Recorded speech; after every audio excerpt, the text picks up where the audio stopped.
2024 की 10 ऐसी टेक्नोलॉजी जो आपको जरूर सीखनी चाहिए। 1 generative AI, 2 cyber security, 3 sustainable tech solutions, 4 cloud computing and DevOps, 5 data science and analytics, 6 human computer interaction, 7 blockchain, 8 full stack web development, 9 virtual reality augmented reality, 10 robotic process automation. 1 generative AI, generative AI एक technology है जो capable है text, image, sound animation, 3D model generate करने के लिए। Popular example है generative AI के जैसे ChatGPT, गूगल बार्ड, डाली and GitHub Copilot. Cyber security, जिसे सिक्योरिटी के रूप में भी जाना जाता है, एक प्रकार की सुरक्षा है जो इंटरनेट से जुड़े सिस्टम की सुरक्षा सुनिश्चित करती है। इसमें हार्डवेयर और सॉफ्टवेयर दोनों के डेटा की सुरक्षा, किसी भी अनऑथोराइज्ड एक्सेस या चोरी को रोकने और सभी दस्तावेजों और फाइलों की सुरक्षा सुनिश्चित करने के लिए उठाए गए कदम शामिल हैं। साइबर सिक्योरिटी 2 शब्दों से मिलकर बना हुआ है, साइबर और सिक्योरिटी। इसका मतलब जो कुछ भी internet, information, technology, computer, network, application और डेटा से संबंधित सभी चीजें शामिल हैं। 3 sustainable tech solutions. Sustainable tech solutions environment को प्रॉफिट पहुंचाने वाले प्रोडक्ट्स और सर्विसेज बनाने के लिए टेक्नोलॉजी और साइंस का यूज करने के बारे में है। इलेक्ट्रिक कार इसका बेस्ट एग्जाम्पल है। 4 cloud computing and DevOps. Cloud computing एक ऐसी टेक्नोलॉजी है जिसके माध्यम से डाटा स्टोरेज, डाटा प्रोसेसिंग और सॉफ्टवेयर जैसी सेवाओं का ऑनलाइन यूज कर सकते हैं। क्लाउड कंप्यूटिंग की सबसे खास बात यह है कि इसकी सर्विस का यूज करने लिए आपको किसी विदेशी हार्डवेयर या सॉफ्टवेयर की जरूरत नहीं होती। यह बहुत किफायती भी होता है। यही वजह है कि आजकल कई सारे बिजनेस क्लाउड कंप्यूटिंग की ओर आकर्षक हो रहे हैं।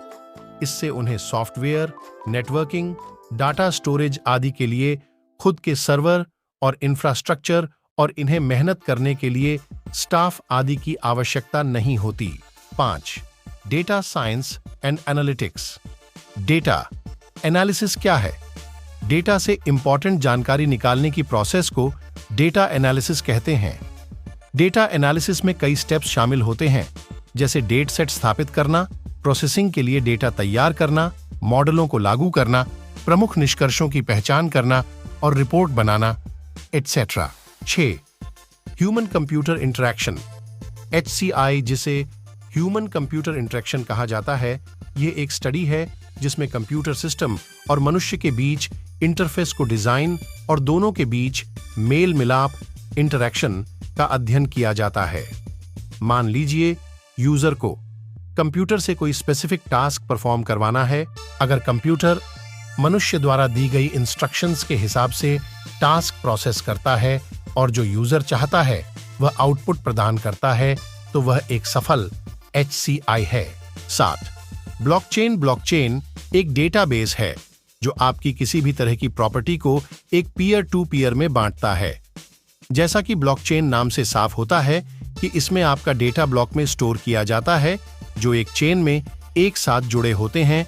पहले डिसेंट्रलाइज्ड ब्लॉकचेन बिटकॉइन के बनने के बाद से ब्लॉकचेन की काफी चर्चा हो रही है। 8 फुल स्टैक वेब डेवलपमेंट।